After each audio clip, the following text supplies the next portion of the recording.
Boa noite, pessoal. Boa noite. Boa noite. Boa noite, senhor.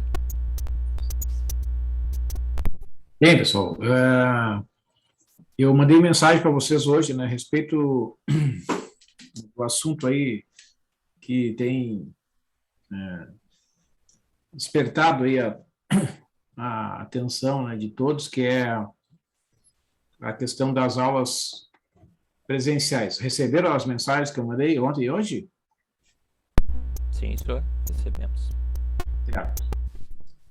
Bom, mas então eu vou esclarecer aqui, eu gostaria que vocês prestassem bem atenção e tentassem entender, né, o que está acontecendo.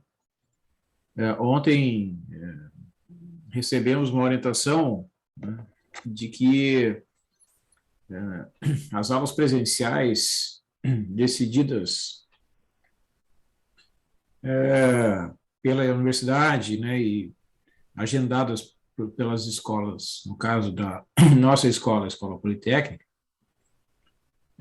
deveriam ocorrer, né, inicialmente, né, a orientação é que deveria ter um valor máximo de alunos por sala de aula para respeitar os protocolos de distanciamento estabelecidos pelos governos do estado, município e pela própria universidade, né, para atender esses protocolos. E nesta primeira orientação também veio que as salas deveriam ter um número mínimo de alunos. E, portanto, a gente interpretou que não houvesse este número mínimo atingido, né, nas inscrições, a aula presencial deixaria de ser realizada, poderia ser cancelada. Tá? Essa era a orientação que veio lá durante as férias, ainda, naquele recesso ali de julho. Só que, no nosso caso aqui, a turma de vocês é uma turma pequena, né? E vocês estavam em dúvida, e de fato não houve até ontem, né? Não havia nenhum aluno inscrito para a aula presencial. Então, havíamos conversado, né, que talvez a aula presencial da semana que vem não fosse realizada. Né? Só que ontem veio uma mensagem, né, dizendo que aulas, mesmo que tivessem 0 alunos, né, deveriam ser realizadas. Se tivesse 1 aluno, deveriam ser realizadas, né, e até mesmo 0, lá na universidade. Ou seja, se tiver 1 aluno, bom, aí tem aluno, né, tudo bem. Mas a surpresa foi que, né, tendo 0 alunos, né, a aula ainda assim deveria ser realizada. Então, isso gerou... Que absurdo! Isso gerou... Não, porque assim, é só mais trabalho para o senhor, né, professor?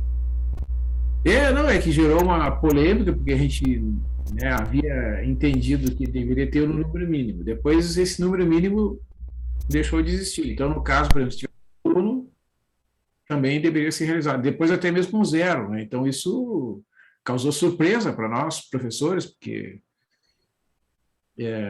a princípio, né, a gente estava entendendo que deveria ter um número mínimo. Aí, por isso que eu mandei a mensagem para vocês ontem, né? Olha, pessoal, a aula presencial da semana que vem está confirmada. Não dei maiores explicações ali pelo Moodle, porque seria difícil, né, de explicar ali pelo Moodle um texto, não quis mandar mensagem também. Aí debatemos o assunto ao longo do dia de ontem, nós, colegas, e aí ocorreu que hoje, né, a Escola Politécnica refez a orientação, e agora o entendimento é que, não havendo alunos inscritos, no caso dessa turma aqui, por exemplo, até o momento tinham 0 alunos inscritos para a aula presencial que está prevista para o dia 19 de agosto. Né?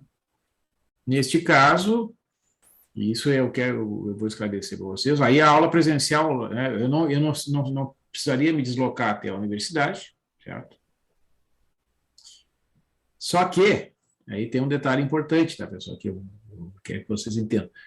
Deixa de ser necessária, né, a realização desta aula neste horário, certo? Ou seja, vamos supor, tá, que na próxima quinta-feira, né, vocês entendam que não deve ter aula presencial, ninguém se inscreve, tá? Então, o que eu pensei, né? Bom, eu vou vou gravar, né, um arquivo durante, digamos, a quarta-feira, né? Pensei assim, o que eu posso fazer então nesse caso, né?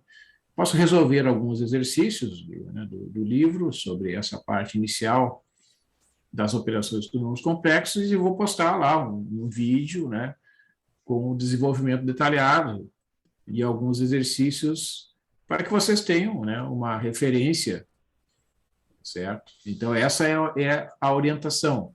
Tá? Eu não sei se fui claro aí nessa primeira conversa aí com vocês.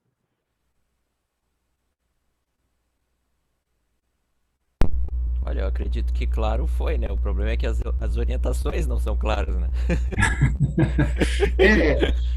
É, o que ocorreu, né, e demais ali, é que eu acho que houve talvez uma interpretação, né, por parte do decanato de alguma orientação que veio da Prograde. Você sabe, né, a PUC é uma instituição que tem uma estrutura, tem o reitor, tem as pró-reitorias, né, no caso, a pró-reitoria de graduação que discute as questões da graduação e passa as orientações, e em função, é um contexto realmente, né, que é, é um desafio para todo mundo, né? Então a universidade tem tido muito cuidado para não gerar, né, assim, desconforto para ninguém, não quer forçar as coisas, então ela tem tomado as decisões e às vezes, né, mas eu penso assim, dos males o menor, né? Quando ocorre uma mudança que eu acho que foi para melhor, então a gente tem que achar bom, né? Então, mesmo que Sim, sim, com certeza.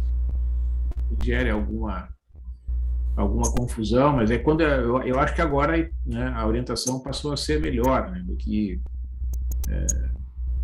pelo menos em relação à situação anterior.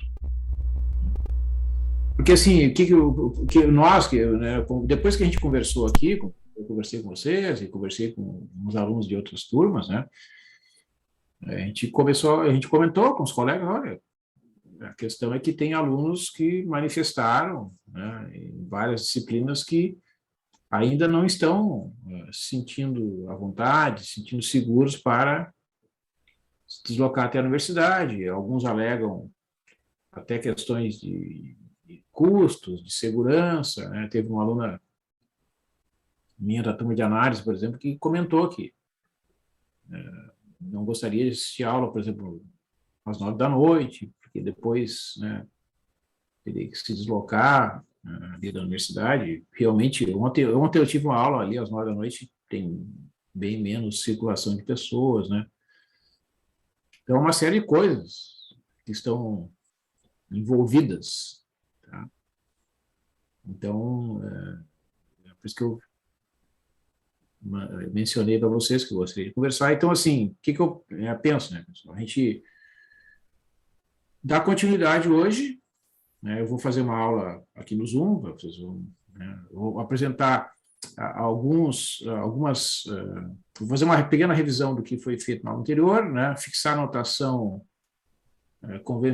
convencional aqui dos números complexos.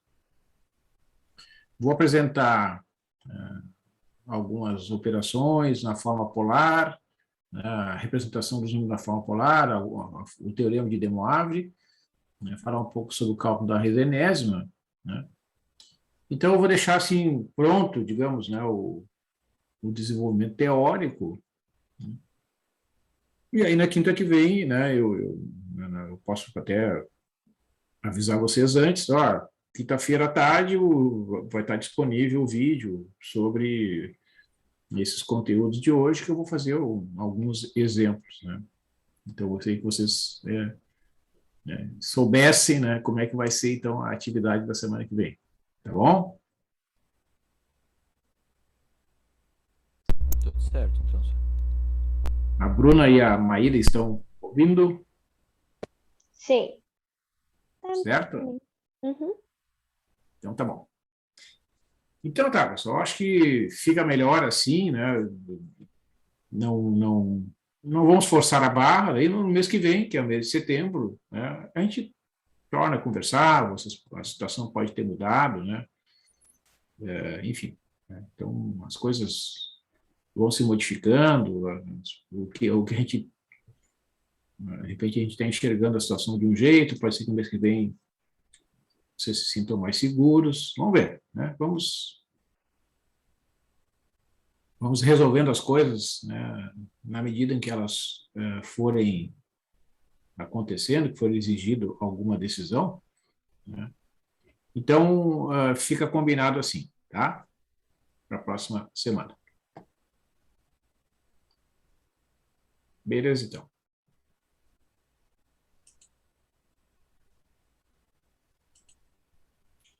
Então, assim, pessoal, conforme eu disse para vocês, né, eu pensei assim, bom, vou fazer aqui uma apresentação, primeiro, né, para fixar a questão da notação, né, conforme a gente comentou na aula passada, né, os números complexos podem ser escritos nessa forma A mais BI, né?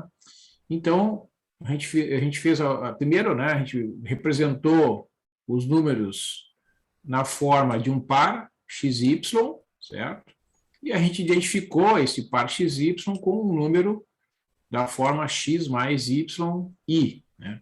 Onde o I, que é o par com 0, 1, né, que é chamada unidade imaginária, é interpretado, então, como sendo a raiz quadrada de menos 1, né? Porque quando a gente multiplica o i pelo ele mesmo, isto é, quando a gente calcula o i ao quadrado, a gente fez esse desenvolvimento aqui, de acordo com a definição da multiplicação de dois números complexos, está aqui o desenvolvimento, né? O resultado final é menos 1. Então, né, como a gente interpreta, né? Por exemplo, 3 ao quadrado igual a 9, a gente diz que o 3 é a raiz quadrada de 9. Né? Então, como o i ao quadrado é menos 1, né, a gente interpreta que o i é a raiz quadrada de menos 1, certo? Muito bem. Então, com esta forma aqui de escrever os números complexos, né, como x mais i vezes y, ou x mais yi, a gente pode escrever as operações, né, dos números complexos, as 4 operações iniciais, né, as 4 operações, adição, subtração, multiplicação e divisão, desta forma aqui, né, quando tiver a soma A mais BI com C mais DI, é simplesmente A mais C mais B mais DI. Né? Então, aqui eu deixei, né, a unidade imaginária escrita ali do lado direito. A subtração dos dois números, né, A mais BI menos C mais DI, ou a gente vai somar aqui, ou melhor dizendo, vai subtrair a parte real da parte real, né? Ó, aqui é, desculpe, A menos C, né? E aqui é, ó, vamos revisar aqui, B menos D. Né? Então, vou fazer alguns exemplos aqui depois para ilustrar. A multiplicação de dois números complexos, que antes estava escrita, ó, lá em cima, né? Ó, anterior, tá, onde é que estava? Aqui, ó. Aqui só tá, a gente usou o livro, né? Aqui está o desenvolvimento de alguns exemplos, tá? A gente usou o livro lá da biblioteca online, né? Então, a multiplicação agora, fixada na notação A mais BI multiplicado por C mais DI, é AC menos BD, a parte real, tá? Mais AD mais BC vezes I. Né? E vejam que isso aqui, né? Ó, vou fazer aqui só, observa que eu posso deduzir, né, este resultado interpretando essa multiplicação como sendo possível de desenvolver usando a propriedade distributiva. Então, vejam, ó, vai ficar A vezes C, né? Quando multiplica aqui o A pelo C, mais A vezes DI. Né? A vezes DI. Mais, agora multiplica aqui, ó, BI vezes C, fica BC vezes I. Né? Vamos deixar o I por último. Mais B vezes D vezes I ao quadrado. Então, vai ficar B vezes D vezes o I elevado ao quadrado. Né? Como o I ao quadrado é menos 1, certo? Isso aqui acaba, né, resultando exatamente, ó, este termo aqui, vamos copiar aqui, vai ficar exatamente menos BD. Né? Então, como ele é um número real, né, a gente joga ele para cá, ó, joga ele para cá. E esses dois termos, vocês vejam que tem o I como fator comum, digamos assim, né? Então, eu posso escrever, né, a parte imaginária ali do produto, que é o AD mais o BC. Né? Então, realmente, esse resultado é compatível, né, com aquela definição inicial. Né? E, por último, aqui das 4 operações, né, a divisão é a operação que requer mais atenção. Né? Vamos imaginar aqui que o denominador, né, é um número complexo diferente de zero, né? Só para a gente deixar bem claro aqui. Vamos imaginar que este número é um número diferente de zero. Tá? Então, para eu dividir A mais BI por C mais DI, o usual, né, é a gente efetuar o que a gente chama da multiplicação pelo conjugado do denominador. Né? Então, a gente multiplica tanto o numerador quanto o denominador, né, por este mesmo termo. Então, o que vai acontecer? Quando eu multiplicar aqui, ó, os fatores que estão no numerador, né, esse fator A mais BI por C menos DI, eu vou fazer a multiplicação aqui desses dois fatores, aqui até o desenvolvimento, ó, A vezes C menos A vezes DI, usando a distributividade, mais B vezes C vezes I, aí tem um menos ali, né, um mais com menos dá menos, B vezes D vezes I ao quadrado. Né? E quando eu multiplico aqui no denominador, você observa que o denominador eu tenho uma soma multiplicada pela sua diferença. Né? E quando a gente multiplica A mais B por A menos B, o resultado é A ao quadrado menos B ao quadrado. Né? Que é exatamente o que está aqui, ó. Quadrado do primeiro termo, que é C ao quadrado, menos o quadrado do segundo termo, que é D ao quadrado vezes I ao quadrado. Acontece que o I ao quadrado é igual a menos 1. Né? Então, este termo, né, ele é substituído por mais B vezes D, que está aqui, ó. Vocês veem que ele está aqui. Né? Vou botar um parênteses aqui. Exatamente para ressaltar, né, a parte real. Aqui estão as duas parcelas correspondentes à parte imaginária, né? BC menos AD, ó. Eu só coloquei na ordem, né, o positivo antes do negativo aqui. E no denominador vai ficar C ao quadrado menos D ao quadrado vezes I ao quadrado. Este I ao quadrado que aparece aqui é igual a menos 1. Com esse sinal de menos fica C ao quadrado mais D ao quadrado. Né? Então, concluindo, né, a gente pode estabelecer que o A mais BI dividido pelo C mais DI é igual a C mais BD dividido por C ao quadrado mais D ao quadrado, mais o BC menos AD dividido por C ao quadrado mais D ao quadrado, vezes a unidade imaginária. Então, essa fórmula de divisão pode ser usada sempre que o C mais DI for um número diferente de zero. Tá? Ok? Bom, antes de eu passar aqui para a representação na forma polar e outras, vamos mostrar alguns exemplos. Hein? Quais são, né, pessoal, os objetivos desses exemplos? Né? É a gente se familiarizar, né, com essas operações, né, para, digamos assim, ficar mais natural, né, a realização de cada uma das etapas intermediárias, né, de qualquer uma destas operações. Tá? Por exemplo, então, somando aqui o 3 mais 2i com menos 7 menos i, tá? Ó, eu vou somar a parte real do primeiro número com a parte real do segundo número, né? O que é a parte real do primeiro número? É o 3. Essa é a parte real. A parte real do segundo número é menos 7. Então, eu somo as duas partes reais, né? 3 somado com menos 7, mais... Agora eu vou somar, né, as partes imaginárias. Vamos escrever aqui, ó, 2i somado com menos i, né? Que é a mesma coisa que 2i menos i.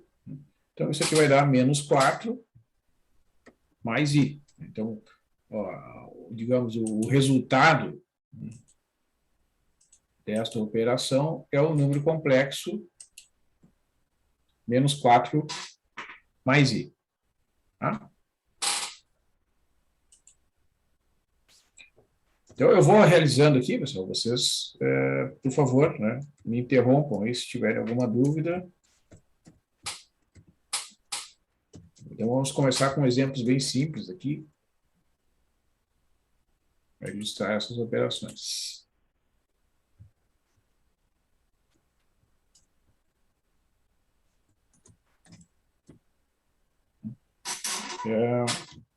Então, agora eu estou fazendo aqui a subtração, né, dos números.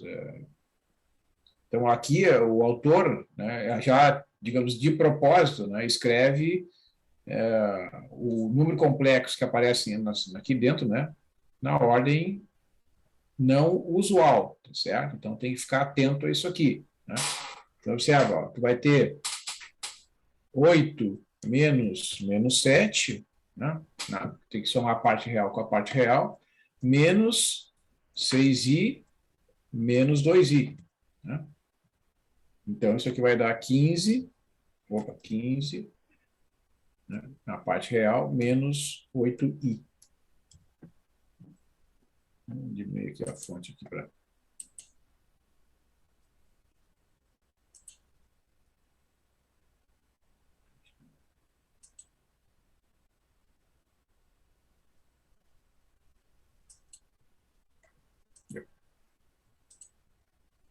Muito bem. Vamos fazer aqui, então, um exemplo, né, de multiplicação.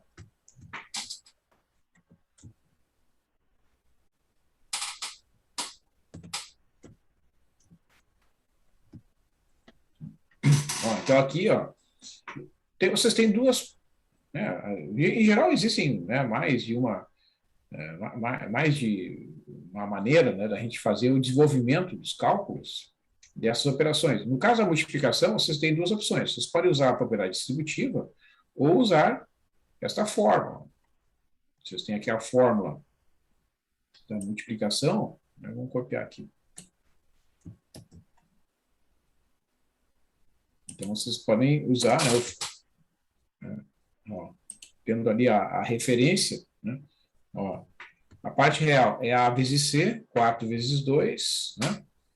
Menos... Cuida, então, que o B vale 2, né? O B vale 2 e o D vale menos 3. Né? Então, tem que cuidar disso aí. Mais... Né? Agora, tu vai multiplicar o A pelo D. Né? Ó, observa, o A é 4 e o D é menos 3. Né? Porque aqui é tudo mais, tá vendo? Na forma geral. Então, este coeficiente aqui, ó, que é o D, ele vale menos 3. Então, vai ficar o A, que é 4, vezes menos 3. Né? Mais o B. Quanto é que é o B? O B é o coeficiente aqui, ó, a parte imaginária do primeiro termo, que é 2. Né? 2 vezes o C, que é a parte real ali do segundo termo, que é 2. Né? Aí fechou aqui o parênteses, né? Multiplica todos esses termos pela unidade imaginária. Então, fazendo aqui as contas, né? Ficar 4 vezes 2, que é 8, menos com menos dá mais 6, né? E aqui vai dar menos 12, opa, menos 12 mais 4 vezes a unidade imaginária, né? Então, a gente fazendo aqui as últimas simplificações, né? Aqui vai dar 14 menos 8 vezes a unidade imaginária.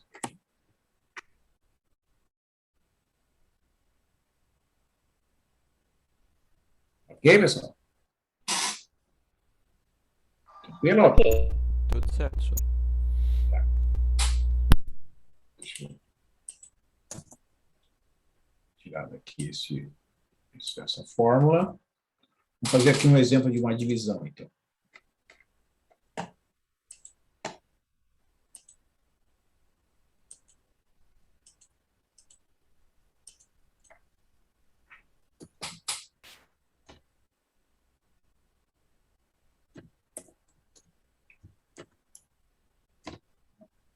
Menos 1 mais i, 3 menos 2i dividido por menos 1 mais i, né?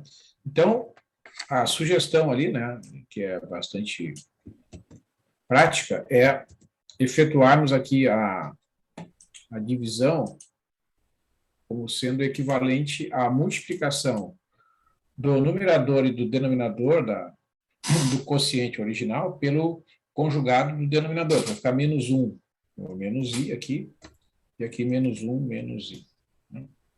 O conjugado do denominador é simplesmente trocar o sinal da parte imaginária. No caso, menos 1 mais i, o conjugado é menos 1 menos i. E aí, então, né, efetua aqui o desenvolvimento da multiplicação. Vamos fazer aqui, ó, agora usando o recurso da propriedade distributiva, tá? Ó, então eu vou botar aqui, ó, como se tivesse um parênteses aqui, parênteses aqui, parênteses aqui.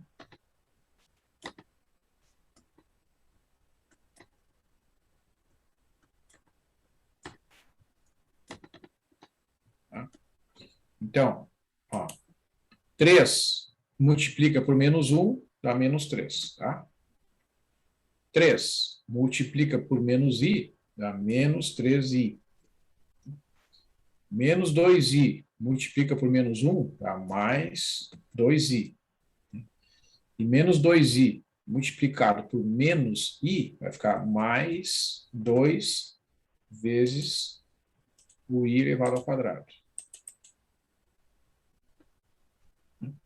E no denominador, né, vai ficar menos 1 ao quadrado, que é 1.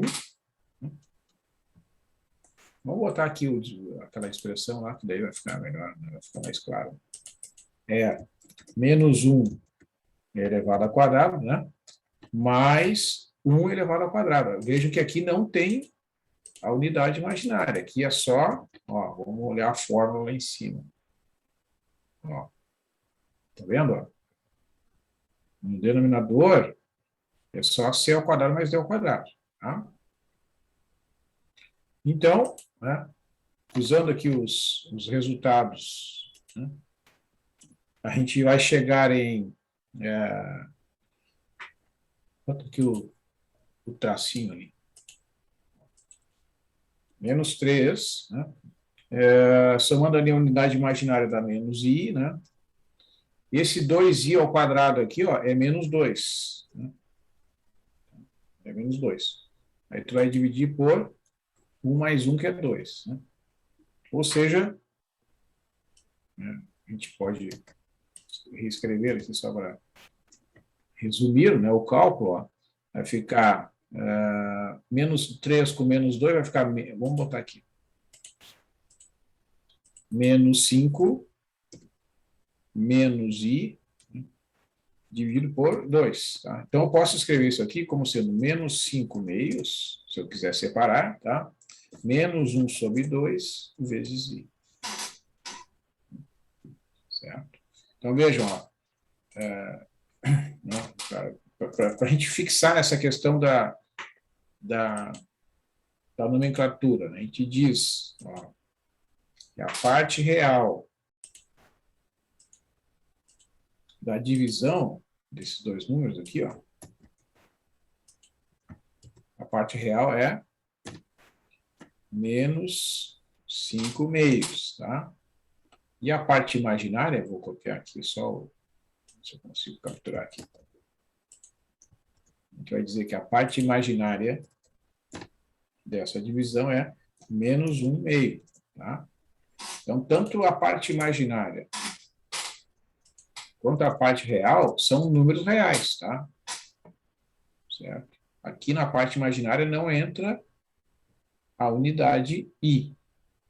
É o valor do x e do y, somente os resultantes da divisão. Ok? Tranquilo? Tudo certo, senhor. Então, Pode ser. vamos fazer um exercício aqui, pessoal. Eu vou escrever uma divisão aqui, vou dar uns minutinhos para vocês tentarem desenvolver aí. Vocês têm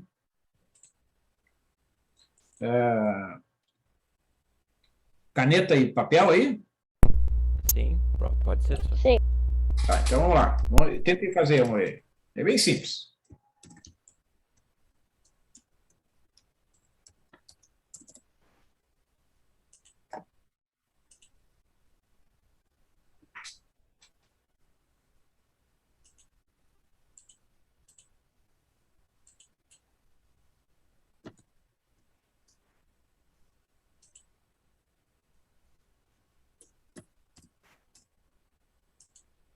É isso aí, vamos ver.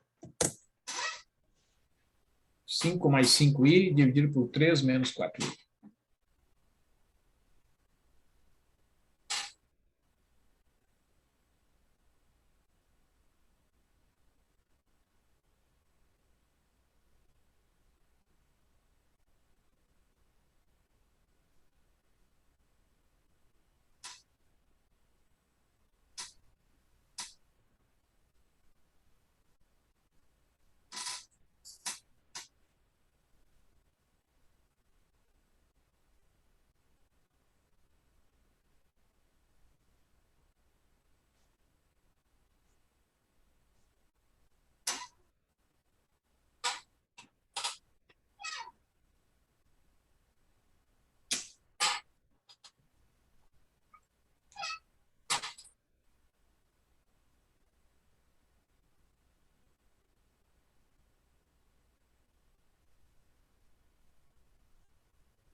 Vou escrever a resposta aqui, vocês podem conferir.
Tranquilo, pessoal?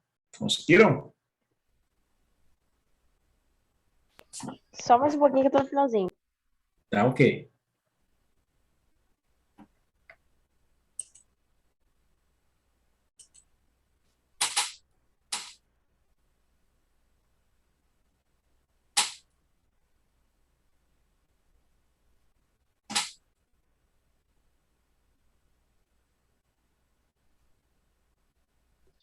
Deu, sir. Cheguei. Tá. Então, beleza, né? Eu acho que não é necessário aqui efetuar o desenvolvimento, se vocês conseguiram achar o resultado. Também Tá? cheguei, senhor. Beleza, então. Bem, então, uma quantidade que ocorre com frequência, né, nas operações com os números complexos é o cálculo do módulo, né, o valor absoluto, certo? E, no caso da notação utilizada aqui, quando a gente escreve, né, o número complexo na forma A mais BI, né, o módulo do A mais BI, que é denotado por essas barrinhas aqui, né, é igual à raiz quadrada de A ao quadrado mais B ao quadrado. Né? Evidentemente que o módulo sempre será maior ou igual a zero. Né? Aqui a raiz quadrada que aparece, né, do lado direito, a igualdade aqui, é a raiz quadrada como a gente conhece lá do conjunto dos reais. Né? Então, quando a gente calcula, por exemplo, raiz quadrada de 16 é 4, né? Raiz quadrada de 25 é 5, como no exemplo aqui. Ó. Eu vou calcular o módulo do número complexo 3 mais 4i, o resultado será igual à raiz quadrada de 3 ao quadrado mais 4 ao quadrado. Então, a gente só seleciona, né, nesse desenvolvimento, ó, os valores do A e do B. Né? O A vale 3 e o B vale 4. Né? A parte real desse número complexo é 3. A parte imaginária é 4. Então, vai ficar 3 ao quadrado mais 4 ao quadrado, dentro da raiz quadrada.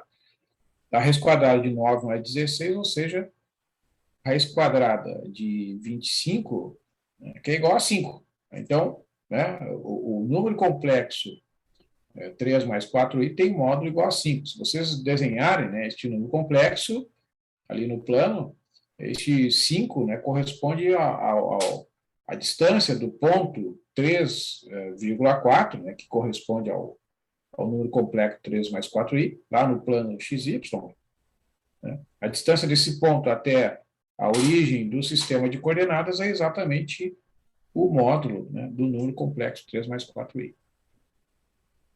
Então, os números complexos, quando a gente calcula o módulo de um produto, corresponde ao produto dos módulos, né? O módulo de um quociente é o quociente dos módulos, se o denominador for diferente de zero, né? É perfeitamente possível fazer uso dessa propriedade, né? O módulo da soma é menor ou igual à soma dos módulos, de Z com W, e o módulo da subtração Z menos W vai ser maior ou igual ao módulo de Z menos o módulo de W. Então, vocês observem, né, por exemplo, que as propriedades, elas têm por objetivo minimizar o esforço. Né? Por exemplo, vamos supor lá que tu tem de calcular o módulo, né, de 1 mais 2i por 3 menos...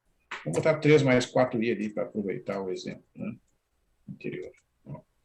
Vocês observem, vamos analisar aqui, né, este exemplo. Para eu calcular o módulo, né, desse produto, eu tenho duas possibilidades. Né? Eu posso fazer o desenvolvimento do produto, né, desses dois números, e depois calcular o módulo, né, do número complexo resultante. Né? Ou usar essa primeira propriedade. Ó. Aí é uma questão, né, de avaliação, cada um, né, pode avaliar o que acha mais conveniente. Vamos supor que eu decido aqui usar a propriedade. Né? Neste caso, especialmente, eu acho vantajosa a utilização da propriedade, por quê? Porque eu já sei, né, o módulo de um dos números envolvidos ali. Né? Então, eu só preciso calcular o módulo do 1 mais 2i. Né? Então, vai ficar aqui ó, a raiz quadrada de 1 ao quadrado. Opa, nossa, que eu vou fazer o desenvolvimento aqui. Vou botar aqui. 1 ao quadrado mais o 2 ao quadrado.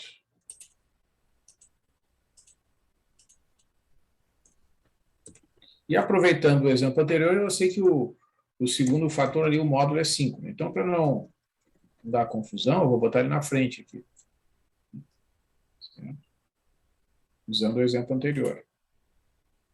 Portanto, a conclusão é que o resultado desta operação aqui, fazendo a conta ali, vai dar 5 vezes a raiz quadrada de 5.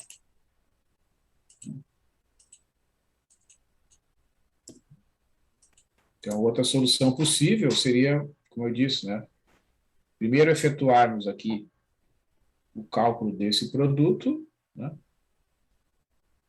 Efetuando ali a multiplicação e tal, e aí vai ter um número complexo da forma A mais BI, né? E seria, então, efetuado posterior o cálculo desse número complexo resultante. Quando a gente efetua usando a propriedade, né, a gente não precisa efetuar o cálculo do produto, né? A gente sabe o módulo do produto, mas não sabe quanto é que é o produto. Da mesma forma, né, se eu pegar, por exemplo, vamos pegar aqui, ó. No caso da divisão, então, é muito vantajosa a utilização da propriedade. Imagina assim, por exemplo, né? Vou pegar os fatores ali do exemplo anterior, né? Para eu calcular, né, o módulo desse quociente, né, eu poderia efetuar o quociente desses dois números, né, usando ali esse desenvolvimento, ó, que foi feito aqui, né, efetua a divisão e tal, e depois calcula o módulo. Mas isso vai dar muito mais trabalho do que se fazer simplesmente isso aqui, ó, né? Vai ficar o módulo, né, de 3 mais 4i dividido pelo módulo de 1 mais 2i. Né? É muito mais fácil fazer dessa forma. Porque a gente já sabe, né? Ó, quanto é que é o módulo do 3 mais 4i? É 5. Né? O módulo do 1 mais 2i a gente já sabe que é a raiz de 5. Então, vou aproveitar aqui o exemplo anterior, né? E pronto, está resolvido, né?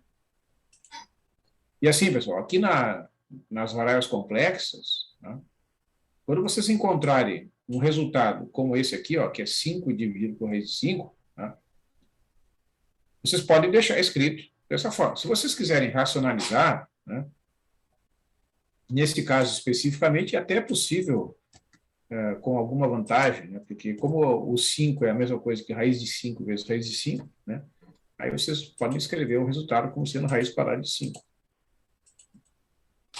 Certo? Então, nesse caso, né, a resposta acaba sendo numa notação bastante simples. Tá? Ok? O que mais que nós temos aqui? Bom, essas desigualdades depois, mais adiante, a gente vai utilizar. Nesse momento, não tem muito por que a gente explorar isso aqui. Bom, então aqui, ó, a gente chega na chamada representação, né, ou forma polar dos números complexos. Tá? Então, esta forma polar, ela permite estabelecer uma relação entre os números complexos escritos na chamada forma cartesiana, vamos chamar isso aqui de forma cartesiana, né? Tá? Ou forma retangular, e uma representação em que os números complexos são escritos identificando-se as funções trigonométricas seno e cosseno, que aparecem num triângulo retângulo, né? E a gente vai definir, então, que o x, que é o cateto adjacente desse triângulo retângulo, é igual a r vezes cosseno de θ, o y é igual a r vezes seno de θ, né? E o r e o θ são definidos por essas expressões aqui. O r é a raiz quadrada de x ao quadrado mais y ao quadrado, isso é o módulo, né, do número complexo z, e o θ, que alguns chamam também de argumento, né, do ângulo do número complexo z, é o arco cuja tangente é y dividido por x, né? E a gente vai usar aqui, pessoal, o θ entre 0 e 2π. Né? Aqui, vocês, aqui, ó, eu consegui uma figura, eu fiz uma foto de um livro tá? Mas eu não sei, na hora de fazer a foto e depois, né, copiar para cá, você observa que esse segmento aqui parece que faz um ângulo que não é 90 graus, mas esse segmento aqui é perpendicular ao eixo horizontal aqui, tá? Certo? Então, olha só, tem lá esse aqui que é esse ponto XY aqui, é o número complexo x mais yi, certo? Que vocês lembram que é a mesma coisa que x, y, né? Então, está aqui o número complexo, tá? O R, ó, é o comprimento desse segmento, né? Conforme a gente falou aqui, o comprimento do segmento que une o ponto que representa o número complexo até a origem do sistema de coordenadas, tá? O Y, então, nesse triângulo retângulo, é o cateto oposto ao ângulo θ, e o x é o cateto adjacente ao ângulo θ. Então, aqui a gente tem um triângulo retângulo, né? Esse segmento y aqui, ó, né, é um segmento vertical, né? Ele é perpendicular ao eixo real, tá? Aqui a figura sofreu uma distorção, né? Não sei exatamente por quê. Eu tentei aqui mexer nas proporções aqui, não melhora muito, tá? Então, mas tudo bem. Então, o que tem que ficar claro é isso, né? E o θ, então, né, ele é um ângulo que é medido positivamente no sentido anti-horário, tá? E vai sair sempre do eixo real, né, até o segmento lá que une o ponto, tá? Aqui assim. Okay? Certo? Então, vou fazer um exemplo aqui para a gente... Exemplo. Então, o exemplo é representar o número complexo z igual a 1 mais i.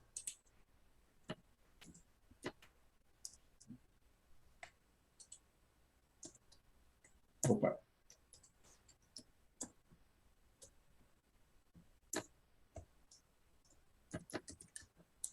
Então, aqui, a gente tem, né, na hora de fazer esse tipo de representação, né, que interpretar, então, o que eu tenho aqui? Ó? O x, que é a parte real, né, lembra lá que lá no início, né, na primeira aula a gente falou sobre isso, o x, que é a parte real deste número, né, é 1. Né, e o y, que é a parte imaginária deste número, que eu chamei de z, também é 1.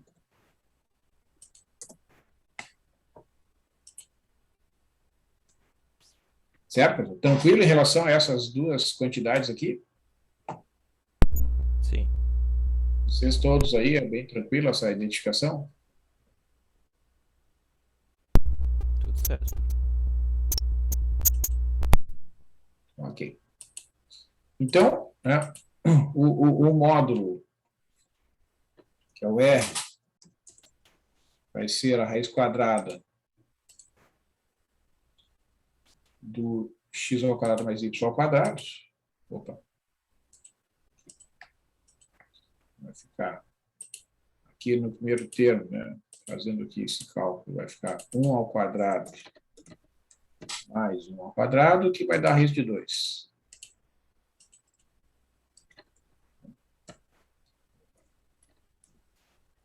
Raiz quadrada de 2.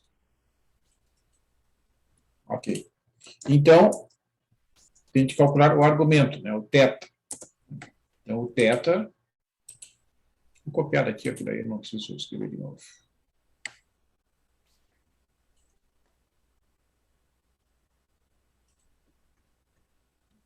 Então, aqui eu tenho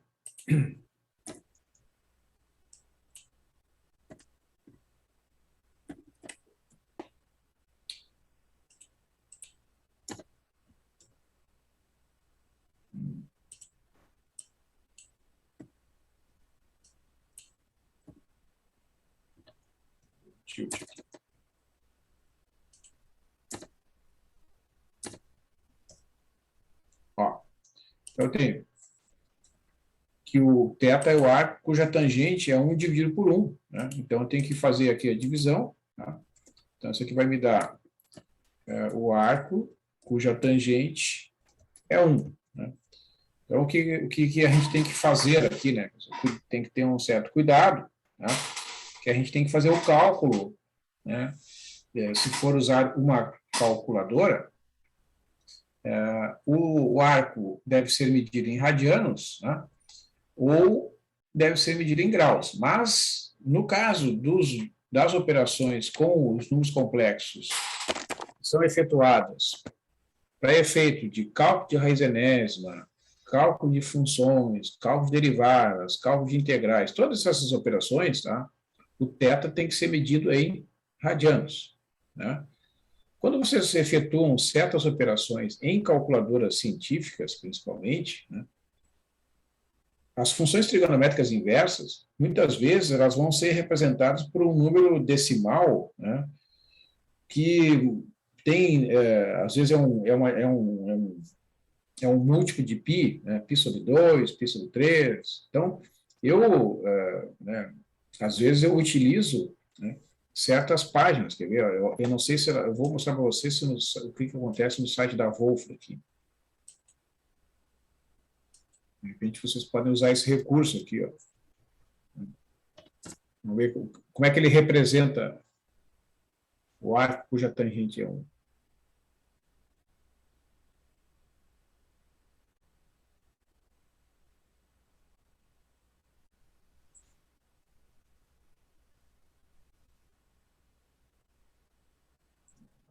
Numa calculadora, ele vai dar 0, alguma coisa.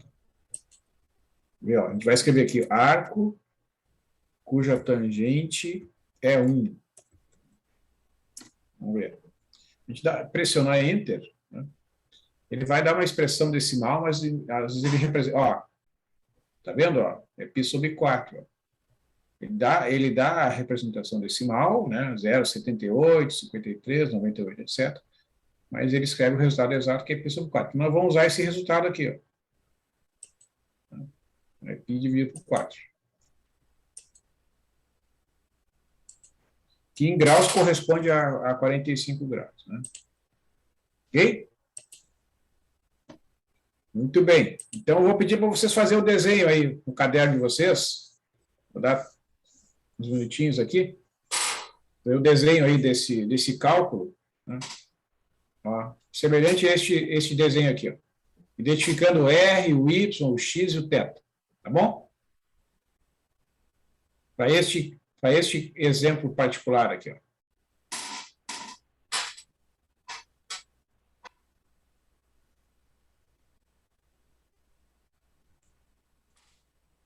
Quando vocês tiverem terminado, por favor, podem dar um positivo ali no chat. Ali.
Pessoal, desculpem, eu acabei não escrevendo aqui, ó.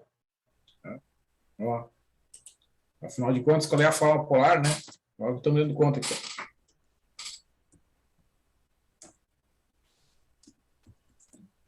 Eu escrevi aqui a forma cartesiana, né? A forma polar é R, que multiplica cosseno de θ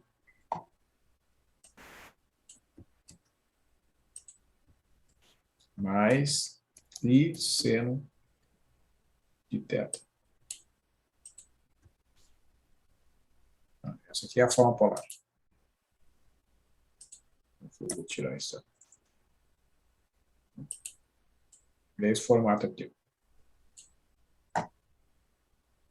C igual a R cosseno de θ mais I seno de θ. No caso particular do exemplo, né?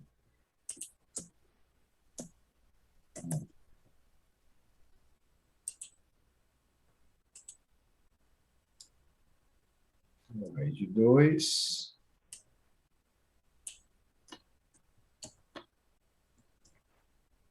multiplica cosseno de π sobre 4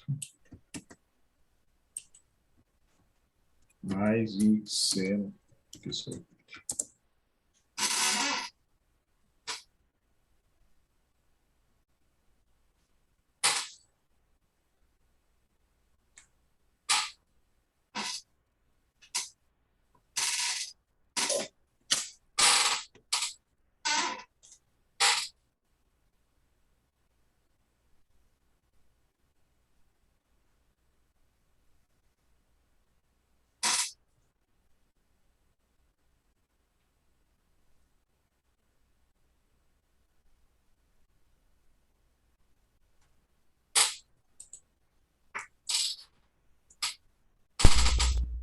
Já acabei isso.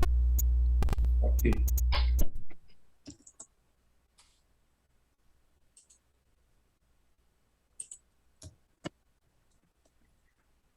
Bom, pessoal, então como a gente tem, né, essa situação aqui, o que eu fiz aqui? Ó? Eu peguei e inseri aqui, ó, nessa, eu botei um pouco mais para baixo aqui, ó, figura, vou mostrar para vocês. Né? Aqui, ó. Eu fiz o cálculo, né? Ó, representar Z igual a 1 mais I na forma polar, então eu fiz aqui a identificação do X do Y, calculei o R, que é o módulo, que é raiz de 2, como nós vimos ali, o θ, o arco cuja tangente é 1, que é π sobre 4, então, né, que eu havia esquecido, o Z igual a R raiz de 2 vezes cosseno de π sobre 4 mais I vezes seno de π sobre 4, essa é a forma polar. Né? Então, este número, ó, está aqui a raiz quadrada de 2, né, que é a medida desse segmento aqui, que une o ponto 1 mais I até a origem, né? A medida do comprimento, né, desse segmento. O π sobre 4, então, né, é o ângulo, o argumento, né, correspondente àquele número complexo. Tá? Então, são formas, né, diferentes de enxergar, né, o número complexo. Aqui, ó, o número complexo, até faltou ali a linha pontilhada, né? Ó, o número complexo é o resultado da intersecção, né? Aqui tem que ter uma linha pontilhada, aqui, né? Saindo do 1, vai chegar aqui, tá? Então, aqui, nessa forma de representação, né, cada ponto, cada número complexo é a intersecção de duas linhas perpendiculares, tá? Como a gente faz, né, na forma mais tradicional, quando a gente vai representar um ponto lá no plano XY. Este formato aqui, a chamada forma polar, né, é como se fosse, né, ó, primeiro eu desenho uma circunferência, né, de raio raiz de 2, tá, centrado na origem, né, e depois marco o ângulo de π sobre 4 radianos, ou 45 graus. Então, o ponto da circunferência em que corresponde a esse ângulo de 45 graus é exatamente esse pontinho aqui. Tá? Então, são duas formas, né, distintas. Eu posso associar ao ponto o par 1, 1, né? Ó, x igual a 1, y igual a 1, ou o par raiz de 2, π sobre 4. Né? A raiz de 2 representa o módulo, π sobre 4 representa o argumento. Tá? Então, vou fazer o seguinte, vou copiar daqui, ó, passar lá para cima. Então, é o recurso que eu tenho aqui. Muito bem. Então, aqui, pessoal,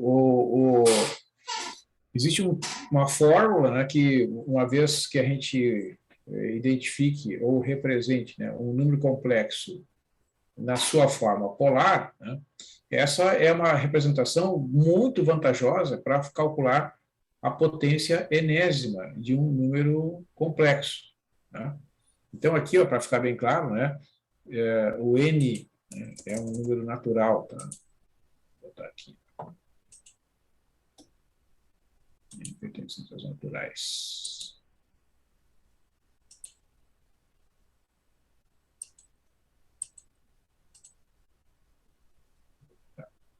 Tá aqui.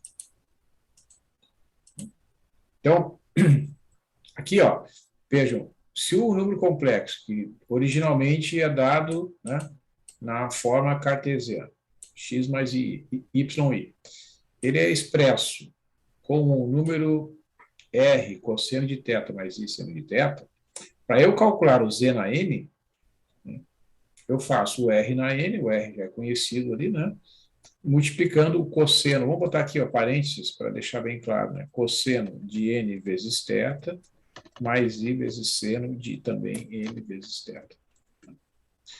Então, para ilustrar aqui, pessoal, olha só, um exemplo bem simples, vocês verem. Claro que aqui eu vou forçar um pouco a barra, tá? Para exatamente, né, mostrar a vantagem da fórmula, né? Ó, vamos supor que tu queira calcular 1 mais i, né, elevado na 10ª potência, por exemplo. Tá? Então, você imagina, se vocês forem calcular este resultado, né, 1 mais i elevado na 10, pela definição, usando essa forma de representação, vocês vão ter que fazer 1 mais i, 1 mais i, 1 mais i, 1 mais i, né? Tem que pegar 10 fatores e ir multiplicando. 1 mais i ao quadrado, depois multiplica por 1 mais i, para obter 1 mais i ao cubo, multiplica novamente por 1 mais i, e assim vai. Tá? Isso vai dar um esforço considerável. Né? Se eu uso a representação, né, obtida ali, olha só, este número é igual. Ó, nós vimos que, tá aqui o resultado, vamos copiar dali. Este número é igual a isso aqui. Né? Certo? 1 mais i é igual a raiz de 2 vezes cosseno de π sobre 4 mais i seno de π sobre 4. Ou seja, o r é raiz de 2, né? E o θ é π sobre 4. Né? Então, nós temos que o r é raiz de 2,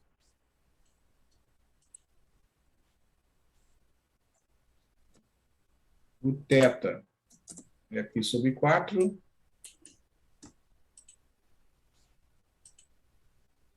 botar aqui.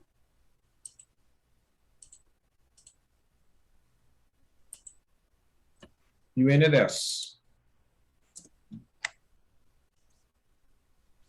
Então, com essa forma de representar aqui, né, usando esta expressão aqui, ó, vamos passar lá para outra página para a gente enxergar melhor.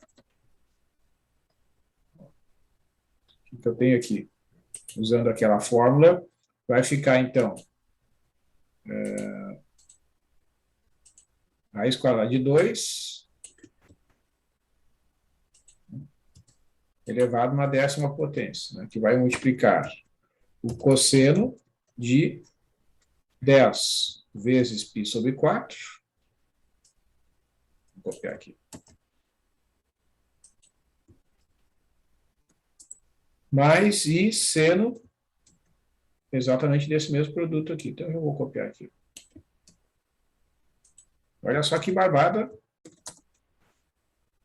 que vai ser esse desenvolvimento, porque tu vai ter que calcular simplesmente o raiz de 2 elevado na 10, né? Quanto é que a raiz de 2 elevado na 10? É 2 na 1 meio vezes 10, né? Porque a raiz de 2 é a mesma coisa que 2 na 1 meio. Então, isso aqui, ó, pode escrever, na verdade, né, como se fosse 2 na 1 meio. Vamos botar aqui. Dentro aqui dessa base aqui, tu tem 2 na 1 meio. E a gente sabe que 2 na 1/2 elevado na 10, né? É a mesma coisa que 2 elevado na quinta. Que vai ficar 2, que é a base,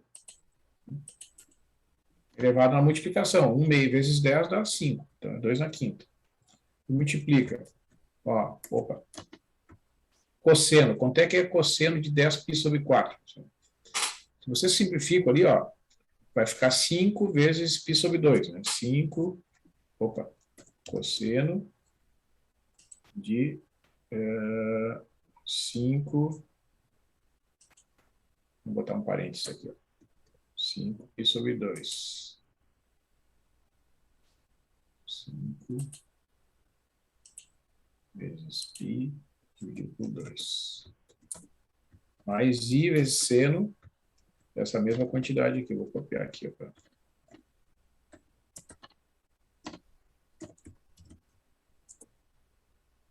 Mas acontece que tanto o seno quanto o cosseno são funções de período igual a 2π, né? Então, se você subtrai em 2π aqui, ó, eu vou copiar aqui. Pelo fato de serem funções periódicas, né? Se vocês subtraírem aqui, ó, 2π, aqui dentro do parênteses, né, a função cosseno e a função seno são funções de período igual a 2π. Então, se a gente soma 2π ali no ângulo, né, não vai fazer diferença. Então, isso aqui vai dar cosseno de π/2 e seno de π/2. Olha só que barbado. Então, vai ficar 2 na quinta aqui, ó. Que é 32, né? Então, já vou calcular aqui, ó. Cosseno, você subtrai aqui, vai ficar π/2. π/2. Opa! Vou dar um parênteses que daí não dá problema. Mais i vezes seno de também π/2. Bom, mas aí, ó, são aqueles famosos ângulos, né? Que a gente sabe quanto é que vai. O cosseno de π/2 é 0 e o seno de π/2 é igual a 1. Né? Então, isso aqui vai ficar 32 vezes 0 mais i. Ou seja, 32. Essa é a conclusão, né? Nesse caso, esta operação se torna muito simples, porque é possível, né, tirar proveito da representação do número complexo 1 mais i na forma polar. Bem, pessoal, então aqui, ó, eu vou deixar a fórmula da raiz enésima indicada aqui, né, para calcular as raízes enésimas de um número complexo, certo? Então, essa fórmula está pronta aqui para ser usada, né, e vou encaminhar aqui para o encerramento, né, e vou deixar, então, combinado com vocês, né, vou fazer alguns exemplos aí de alguns exercícios, e eu vou fazer o seguinte, tá? Eu vou gerar um arquivo, então, um vídeo, né, com alguns exercícios resolvidos aí na próxima semana, e vou deixar ali alguns exercícios para vocês também baterem um pouco a cabeça, tá? Fazer alguns exercícios aí para fixar os conteúdos. Naquele livro lá do Churchill, né, tem alguns exercícios também que vocês podem resolver, envolvendo operações de módulo, divisão, né, cálculo da forma polar, cálculo da potência enésima, né, e dessas raízes enésimas. E daí, na semana que a gente conclui essa revisão aí das operações básicas com os números complexos. Ok? Certo, senhor. Ok, combinado. Então tá, pessoal, combinado, tá? Agradeço aí a atenção de vocês, né? E vamos fazer assim, daí, sem ser na próxima semana, mas na outra, né? Vocês têm sempre aí uma caneta e um papel para a gente fazer alguns exercícios aí para vocês irem acompanhando como é que estão aí na compreensão das fórmulas. Boa noite para vocês, tá? Boa noite, senhor. Boa noite. Boa noite.